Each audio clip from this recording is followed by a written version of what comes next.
En la primera conferencia, traté de defender la autoridad de la Escritura, ya que Cristo autorizó el Antiguo Testamento y dispuso el Nuevo Testamento.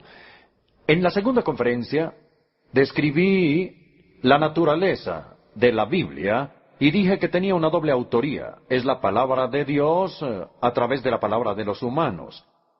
En la tercera conferencia, que es la de hoy, voy a hablar de la interpretación de la Escritura. Hay muchas personas que dicen, y de hecho me lo han dicho de vez en cuando a mí, que uno puede enseñar o hacer que la Biblia enseñe lo que uno desee. Cuando ellos dicen eso delante de mí, para sorpresa de ellos, yo estoy de acuerdo con ellos. Yo digo, es verdad, tienen razón, se puede hacer que la Biblia enseñe lo que uno quiera, siempre y cuando uno no tenga escrúpulos para nada. Pero si se es escrupuloso en la utilización de los principios de la interpretación bíblica, se darán cuenta de que uno no controla la Escritura, sino ella a uno. Entonces, en esta noche les traigo 3 principios básicos que son tan sencillos como magníficos de captar. No son arbitrarios. Surgen, lógicamente, del tipo de libro que es la Biblia y del tipo de Dios que la Biblia describe o declara ella que es. Entonces, los 3 principios dependen de la afirmación cristiana básica de que Dios ha hablado.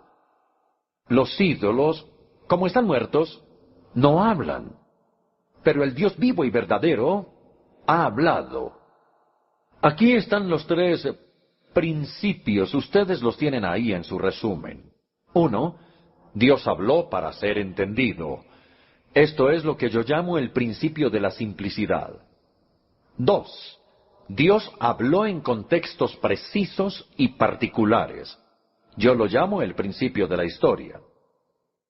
Y en tercer lugar, Dios habló sin contradecirse a sí mismo. A esto llamo yo el principio de la armonía. Y espero que logremos recordar estos 3 principios y utilizarlos en nuestro estudio bíblico y en nuestra lectura bíblica. En primer lugar, Dios habló para ser entendido. Sin lugar a dudas, este es un principio bastante elemental, pero a la vez considero yo que es también muy importante, porque el Dios en el que creemos es luz, y en Él no hay jamás tinieblas. En otras palabras, Él se deleita en revelarse a sí mismo. Él no se esconde en las sombras. Él es luz y en Él jamás hay tinieblas. Entonces podemos decir que la naturaleza de Dios es revelarse a sí mismo, como la naturaleza de la luz es brillar. La luz brilla, Dios habla. Y Él no solo es comunicativo por naturaleza, sino que se comunica a través del lenguaje. Sé que estamos de acuerdo cuando digo que el propósito del lenguaje humano es la comunicación inteligible. Hablamos cuando tenemos algo que decir y queremos comunicarlo. Por supuesto, yo sé que algunas personas son habladoras compulsivas y que siguen hablando mucho después de que han dicho lo que quieren decir, pero yo creo que es la minoría. La mayoría de nosotros hablamos cuando tenemos algo que decir y algo que comunicar. Por eso dice la Biblia, tu palabra es una lámpara a mis pies, es una luz en mi sendero. Esta convicción fundamental de que Dios habló para ser entendido. Y esto es algo indispensable. Cuando usted y yo nos acercamos a la Escritura para leerla y estudiarla, la Biblia no está perdida en la niebla, en miasma o en bruma. La Biblia no es un libro de adivinanzas y acertijos. La intención de Dios es iluminarnos y no confundirnos. Y tenemos que tener esa confianza cuando nos acercamos a la Escritura. Esto es lo que los reformadores del siglo XVI querían decir cuando hablaron de la perspicuidad en la Escritura. Fue la palabra que utilizaron para hablar de la transparencia de la Escritura. Perspic es a través, ver a través o transparente. La Escritura tiene una cualidad luminosa.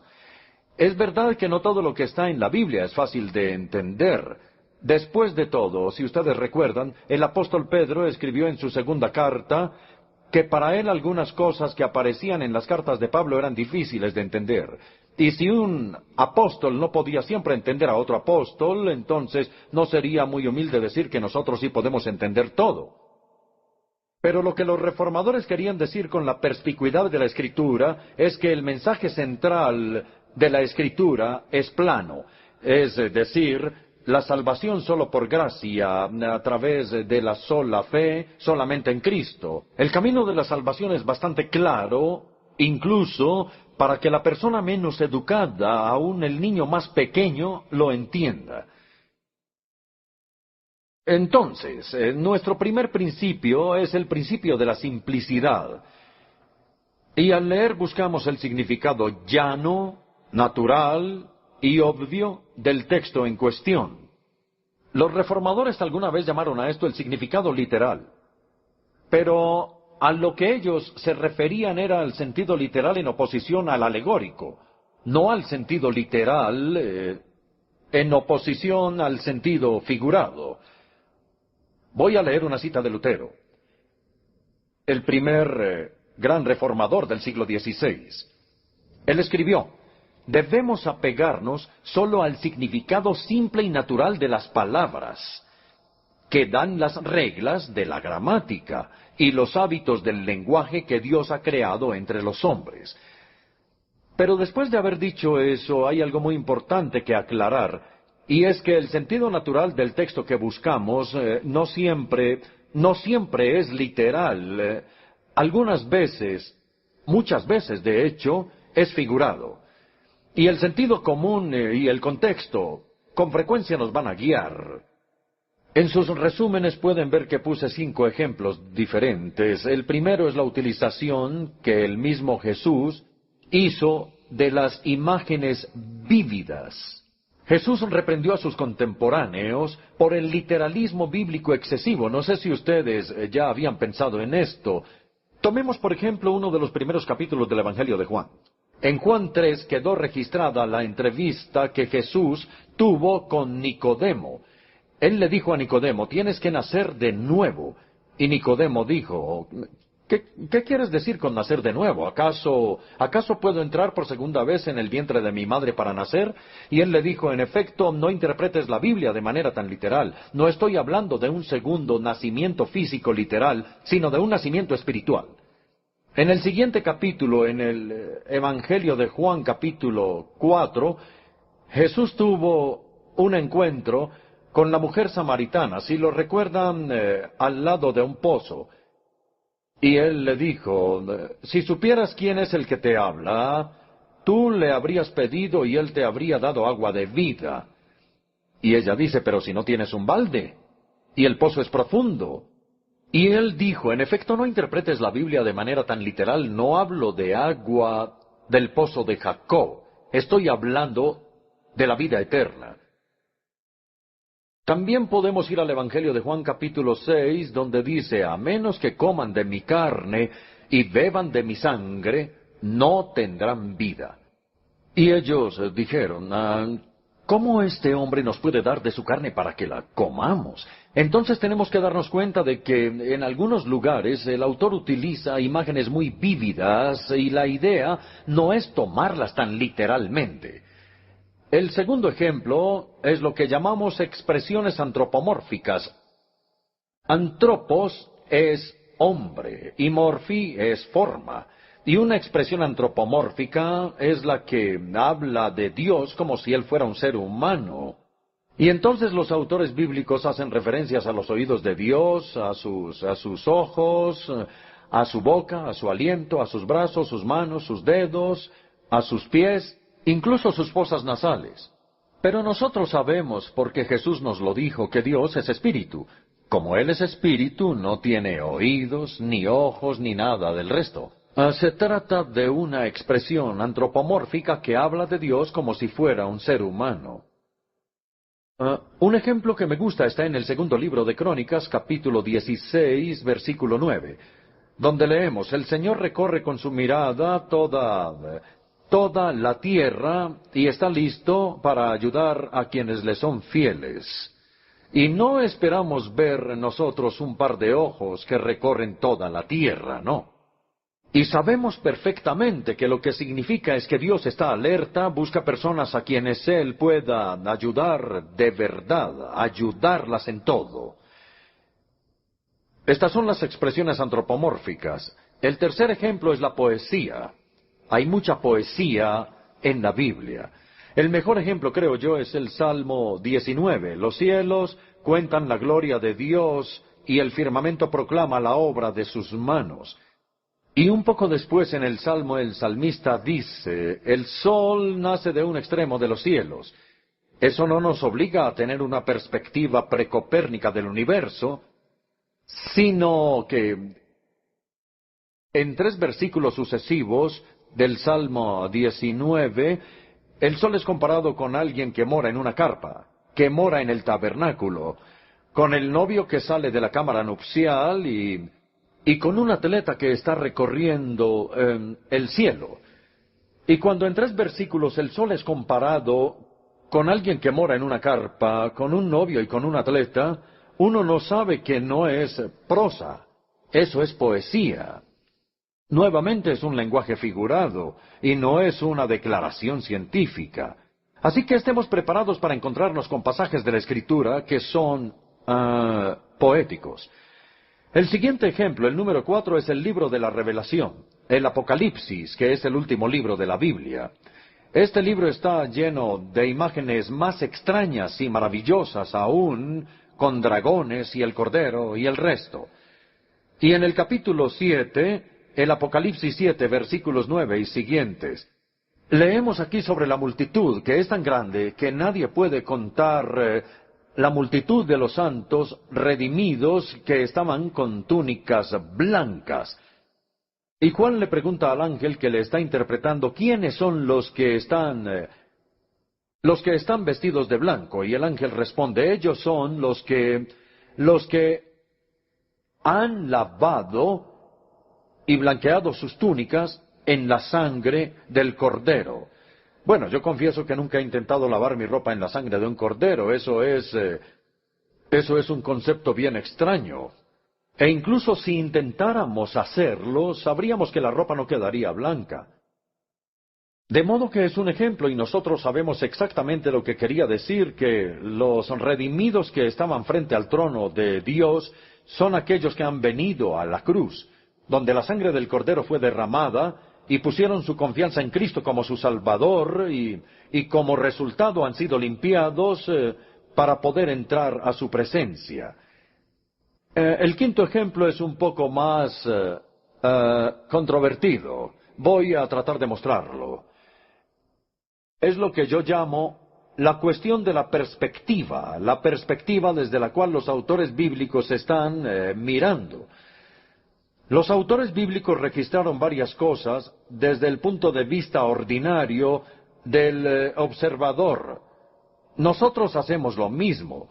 Muchas veces decimos que el sol sale por el oriente y se pone por el occidente, pero sabemos que eso no es cierto. El sol está quieto y es la tierra la que se mueve en realidad. Pero utilizamos este lenguaje porque es lo que el observador ve y piensa.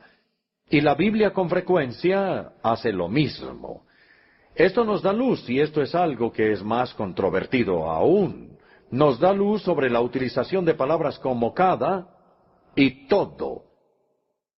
Déjenme argumentar que esas palabras no deben ser necesariamente entendidas en un sentido absoluto, cada y todo, porque algunas veces pueden ser utilizadas de una manera que es relativa para el narrador. Yo en lo personal pienso que esto se aplica al diluvio del Génesis. En Génesis 7, versículo 19 dice, y todos los montes altos que había debajo de los cielos fueron cubiertos. Esto querría decir que hubo un diluvio universal. He leído el libro que se llama El Diluvio Universal, y ese es el argumento, porque como la Biblia lo dice, seguramente fue universal. Desde mi punto de vista, son los científicos los que tienen que decir qué tan universal o qué tanto se extendió ese diluvio. Pero si se nos dejara solo con la Biblia, sería perfectamente posible argumentar, como yo lo hago, que el autor bíblico no quiere que esto se interprete como que fue un fenómeno universal. Y ahora, permítanme darles uno o dos ejemplos más. En Lucas 2, versículo 1, dice, se promulgó un edicto para que todo el mundo fuera empadronado o que participara en el censo. Todo el mundo. Nosotros no creemos que eso sea literal y que absolutamente todas las naciones hubieran sido censadas. O más impactante quizá es Hechos 2, versículo 5, que habla del día del Pentecostés y que dice, todas las naciones bajo el cielo estaban representadas allí. Todas las naciones, pero seguramente no está incluida Australia, ni Nueva Zelanda, Latinoamérica, etc. De hecho, Lucas, al escribir en Hechos su descripción del día de Pentecostés, nos dice casi inmediatamente lo que él quiere decir con todas las naciones de la tierra, porque en los versículos 9 al 11 nos da una lista de 15 grupos de la cuenca del Mediterráneo y él dice que todas las naciones del mundo conocido, todas las del mundo grecorromano estaban representadas allí. Entonces, las palabras cada y todo algunas veces son relativas al observador y a quien habla. Creo que es suficiente información para nuestro primer punto, que Dios habló para ser entendido. Examinemos el principio de la simplicidad, que es buscar el significado natural del texto. Ahora vamos al segundo punto. Dios habló en contextos particulares y precisos. Y yo llamo a esto el principio de la historia. De hecho, si lo piensan bien, el principio básico de la revelación que Dios hace de sí mismo se encuentra aquí. Él no les gritó a las personas desde la distancia, no. Él bajó a su nivel. Él entró a la situación del contexto de ellos. Les habló incluso en su mismo idioma. Y esto es verdad no solo en la encarnación del Hijo, también es verdad en la inspiración de la Escritura. Dios habló en sus propios idiomas. Él contemporizó, Él fue a donde estaban las personas a quienes Él quería revelarse. Y dicho sea de paso, en nuestra manera de comunicarnos o de enseñar y de predicar debemos aprender a hacer lo mismo, a ponernos en el nivel de las personas. C.H. Spurgeon, el gran predicador bautista, una vez dijo, recuerden, Jesús dijo, alimenten mis corderos, no mis jirafas. No creo que eso tenga que ser explicado, ¿verdad? Si el principio 1 es el principio de la simplicidad, donde buscamos el significado natural del texto, el principio número 2 es el principio de la historia, donde buscamos el significado original del texto. ¿Qué era lo que el autor quería enseñar? ¿Y cómo lo habrían entendido los primeros que escucharon su mensaje? Hay un profesor de la Universidad de Virginia, en Estados Unidos, que se llama Ed Hirsch. Hirsch, profesor Hirsch. Él escribió un libro muy importante hace algún tiempo que ahora debe de ser emérito y se llama La validez en la interpretación. En ese libro, Hirsch afirma el principio vital que espero ayudarles a recordar. Un texto significa lo que su autor quiso decir.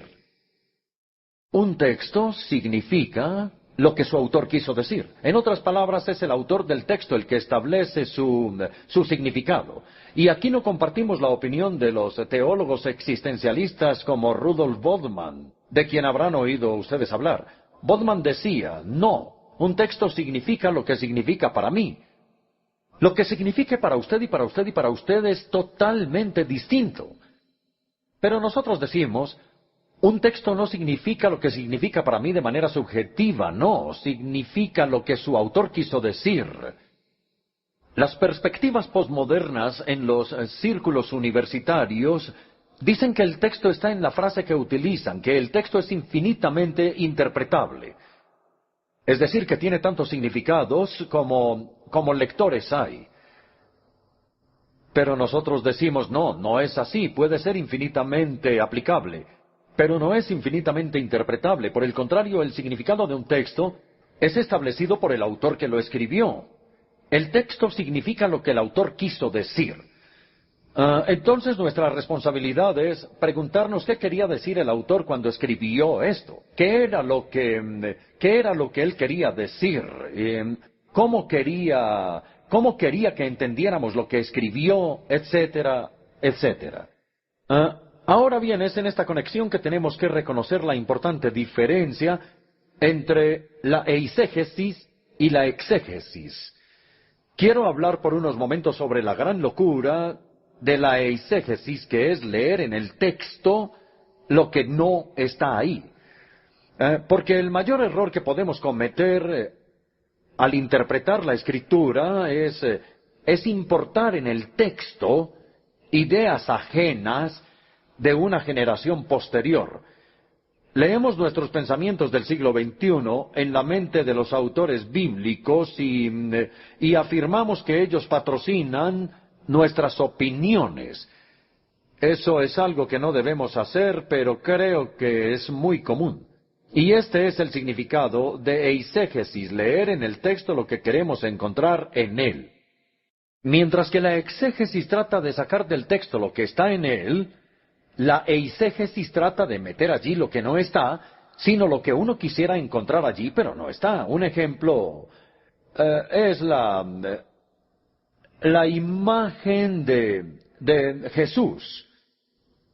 Un estudioso de Harvard llamado H.J. Cadbury hace algunos años escribió un libro llamado El peligro de modernizar a Jesús. Él reconocía allí que está perfectamente bien el hecho de presentar a Jesús a nuestros contemporáneos en una manera con la que ellos se identifiquen. Queremos presentarles a ellos a un Jesús que está vivo y es real. Y está bien que lo hagamos siempre y cuando no lo hagamos a costa de la autenticidad de Jesús.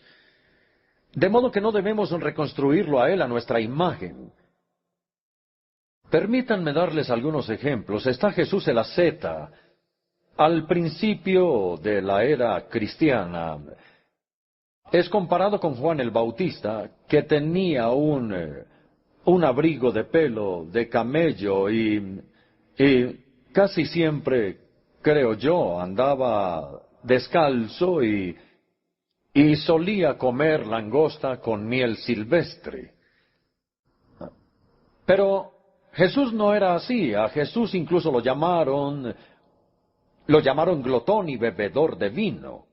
Entonces Jesús el asceta no es el auténtico Jesús. Ha sido reconstruido a nuestra imagen tal como lo deseamos. O tomemos un ejemplo más moderno, Jesús el revolucionario, Jesús el Che Guevara, pero el Che de hoy, el guerrillero urbano o rural y con ojos destellantes y barba negra. Pero de nuevo Jesús no era un revolucionario, no es una verdadera imagen de él. En nuestra propia época está Jesús el payaso, en el musical gospel, y Jesucristo superestrella, que en algún momento pensó que sabía quién era, pero luego, especialmente en el jardín de Getsemaní, ya no estaba seguro de su propia identidad. Entonces cantaba: antes estaba inspirado, pero ahora estoy triste y cansado. Luego tenemos a Jesús, el fundador de la empresa moderna. ¿Han oído hablar de él? Bueno, fue un libro escrito por un hombre llamado Bruce Barton en Estados Unidos. Este hombre era un publicista de Madison Avenue y escribió un libro sobre Jesús y trató de demostrar que todos los principios de la empresa moderna se encontraban en las enseñanzas de este joven judío, como él decía. Pero él decía hacia el final del libro: ¿no saben lo que Jesús dijo cuando era joven? ¿No? Dijo: ¿acaso no saben que en los negocios de mi Padre me es necesario estar? Hay varias de esas imágenes que nos gustan y es comprensible, pero debemos evitar eso. Debemos estar seguros de que en nuestra misión de presentar a Jesús a nuestros contemporáneos no perdamos su autenticidad. Voy a continuar. Vamos al punto B, que se llama la disciplina de la exégesis. La exégesis bíblica en el principio de la historia es la disciplina que requiere tanto integridad para rehusarnos a torcer la Escritura, como sensibilidad para utilizar nuestra imaginación para recrear la situación en la que los autores bíblicos se encontraron. Tenemos que luchar por librar a nuestra mente de la perspectiva moderna y de las presuposiciones modernas. Tenemos que meternos en la situación de los autores bíblicos. Tenemos que recrear su contexto histórico y entender su idioma como ellos lo usaron y como los oyentes debieron haberlo entendido. Todo eso es la disciplina de la exégesis. Calvino lo dijo de una manera hermosa. Yo creo que Calvino es el mejor expositor bíblico que Dios le ha dado a la Iglesia. Él tenía un entendimiento increíble para su edad en el siglo XVI, y él dijo esto: la primera regla de un intérprete es dejar que el autor diga lo que dice, y yo quiero hacerle decir lo que dice. La primera regla del intérprete es dejar que el autor diga exactamente lo que dice y transmitirlo como tal. Un ejemplo que quiero darles se encuentra en el Evangelio de Juan, cuando Jesús está hablando con Nicodemo y le dice: tienes que nacer del agua y del Espíritu. Ahora bien, la Iglesia Católica Romana enseña que nacer del agua es el bautismo. Y hay otras personas que enseñan lo mismo hoy. Pero eso no puede ser correcto, porque Jesús instituyó el bautismo después de la resurrección y habló con Nicodemo al puro principio de su ministerio. Entonces, ¿cómo lo entendió Nicodemo? Eso es lo que nos tenemos que preguntar hoy. ¿Cómo entendió Nicodemo la necesidad de nacer del agua y del Espíritu? Bueno, en ese mismo tiempo en el río Jordán, Juan el Bautista contrastaba la palabra con el Espíritu. Él dijo: yo bautizo con agua. Él los bautizará con el Espíritu Santo. Y luego Jesús dijo: bueno, a menos que tengan ambos, a menos que vayan a donde Juan el Bautista para arrepentimiento y perdón de pecados, no pueden luego venir a mí y nacer del Espíritu. Ahora bien, ya sea que ustedes estén de acuerdo o no con esa exégesis, aclaremos lo que intentamos hacer, cómo Nicodemo entendió lo que Jesús estaba diciendo. Ahora voy a concluir el segundo principio. La preocupación por descubrir la intención del autor, el contexto del autor, su idioma, se llama comúnmente la exégesis gramático-histórica. Su meta es establecer el significado original del texto bíblico. Hasta ahora hemos visto que como Dios habló para ser entendido, podemos afirmar el principio de la simplicidad y buscar el significado natural del texto. Como Dios habló en contextos precisos, afirmamos el principio de la historia para buscar el significado original del texto. En tercer lugar, como cuando Dios habló no se contradijo a sí mismo, podemos afirmar el principio de la armonía y buscar el sentido general del texto que es iluminado por otras partes de la Escritura. Todo esto, estos tres principios surgen de la verdad que Dios ha hablado y la forma como Él lo ha hecho. Lo que encontramos en la Escritura es una combinación notable de diversidad y de unidad.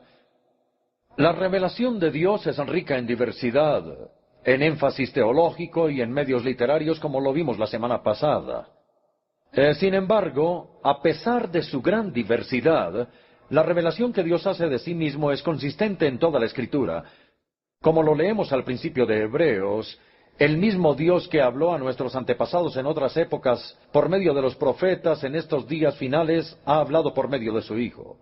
Y el propósito general de su revelación es evidentemente el mismo. En una palabra, es la salvación. El propósito de Dios es llamar a un pueblo para sí mismo, adoptarnos en su familia, transformarnos en la imagen del Hijo y enviarnos de nuevo al mundo como testigos y siervos. Y y llevarnos a nosotros, y de hecho a todo el universo, a la gloria final. Todo eso es la salvación.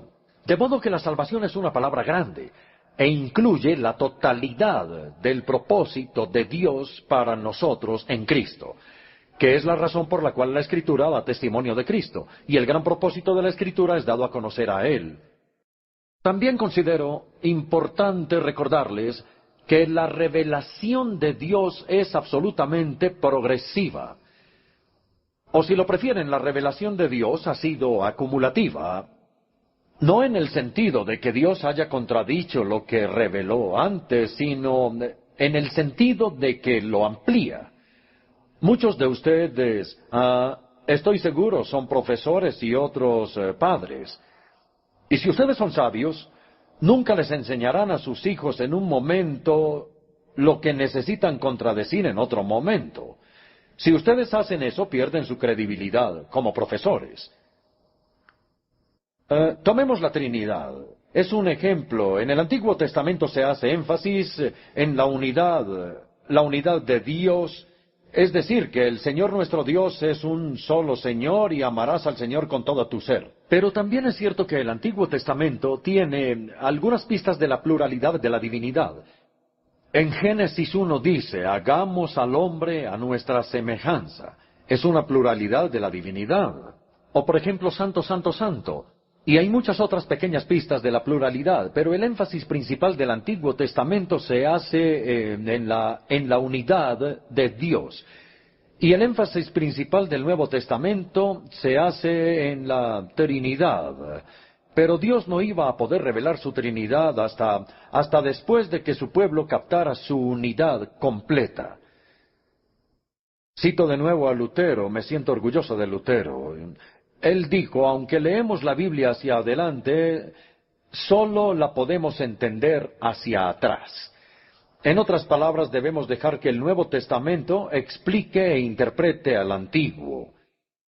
Lamento decir que la tendencia moderna de los teólogos de hoy es enfatizar la diversidad y, mientras tanto, negar que hay una unidad en la Biblia. Ciertamente afirmamos que hay diversidad en la Escritura, pero no a costa de sacrificar la unidad.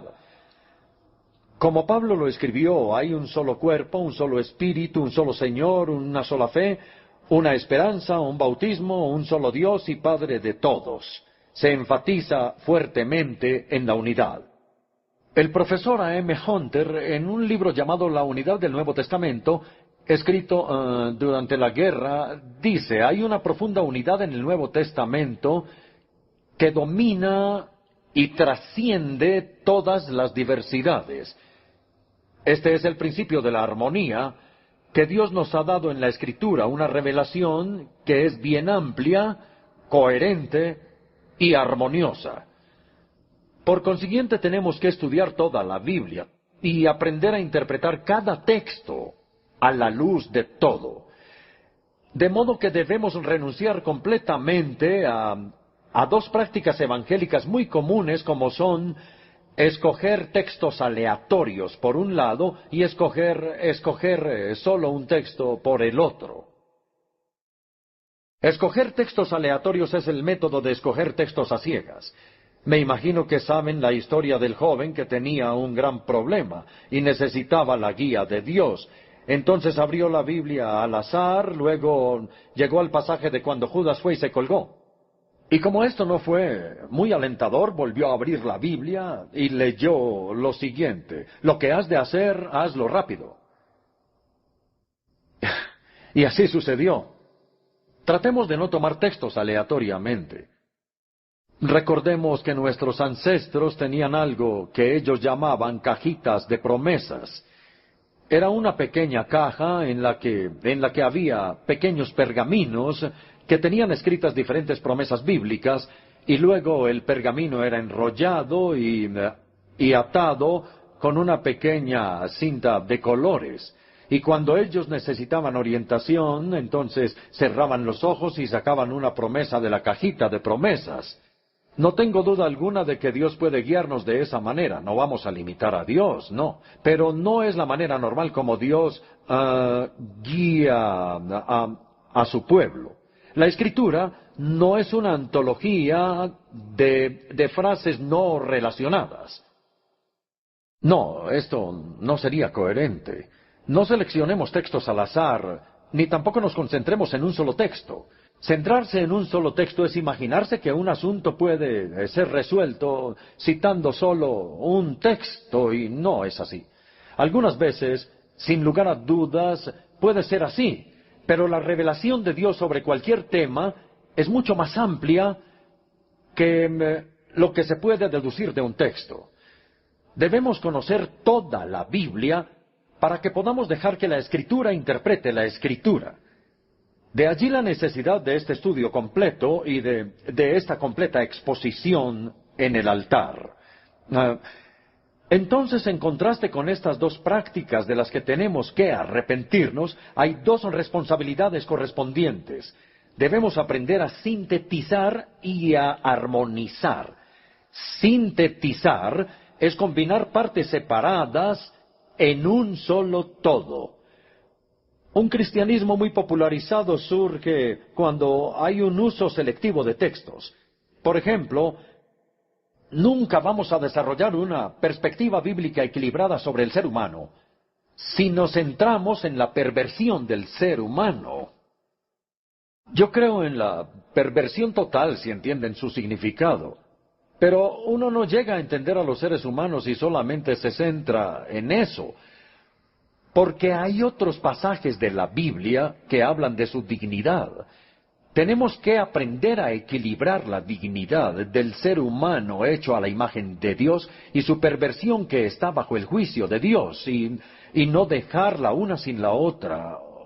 O nuevamente, nunca vamos a desarrollar una perspectiva bíblica equilibrada del Estado si nos centramos exclusivamente en Romanos 13, donde se dice que el Estado está al servicio de Dios.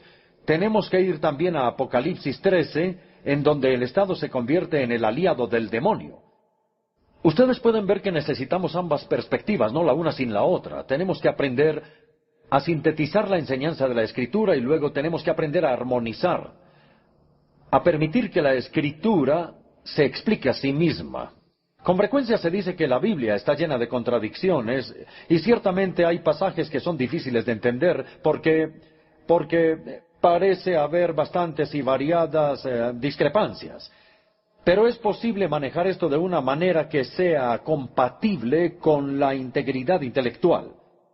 Porque si creemos como lo hacemos, con un fundamento sólido en la inspiración y el origen divino de la Escritura, entonces vamos a ser sabios si no la acusamos prematuramente de estar errada y si no la manipulamos para encontrar una unidad artificial.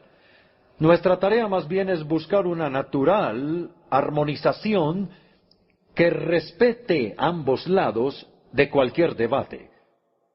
Entonces es específicamente útil descubrir el propósito teológico del autor.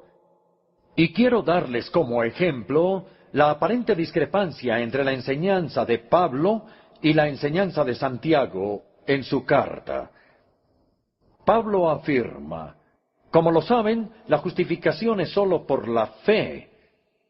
Santiago afirma que somos justificados por las obras y no por la fe solamente. Y por eso Lutero rechazó a Santiago en el canon y dijo que era una epístola de paja.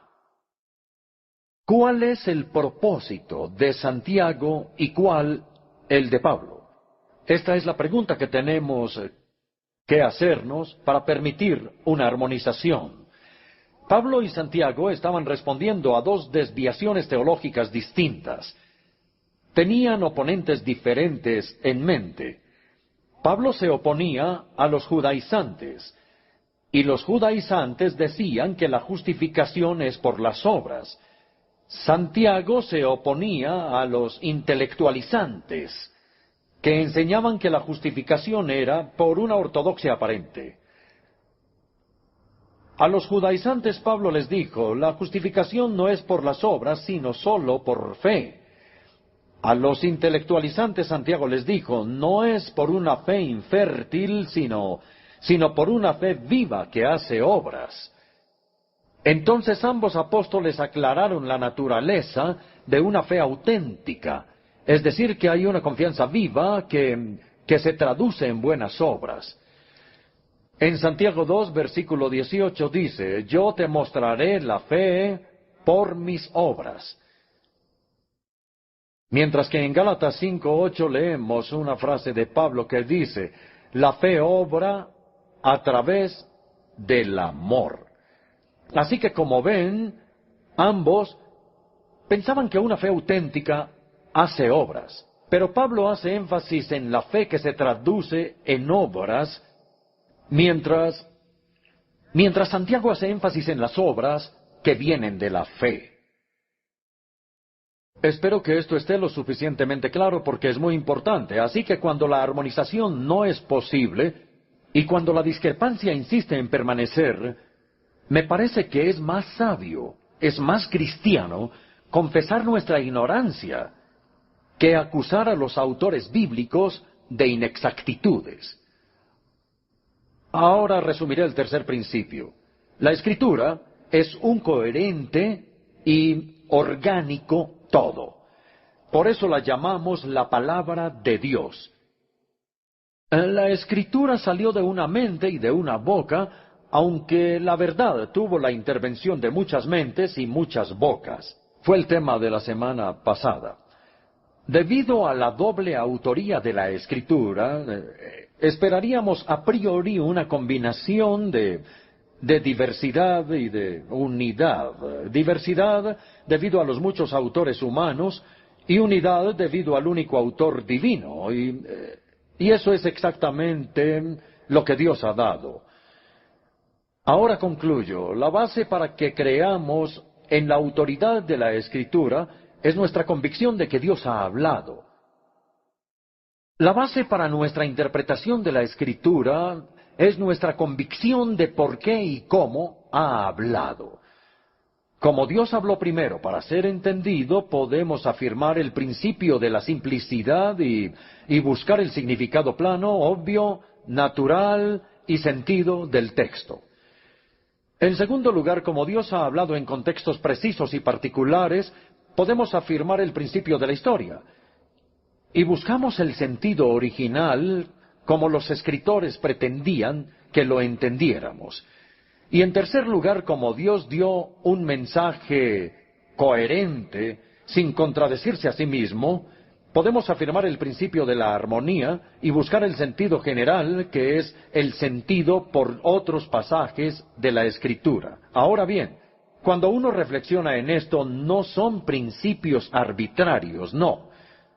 No los imponemos de manera artificial en el texto. No, ellos surgen de una manera natural y lógica del tipo de Dios que Él es, que ha hablado, y del tipo de palabra que Él ha hablado.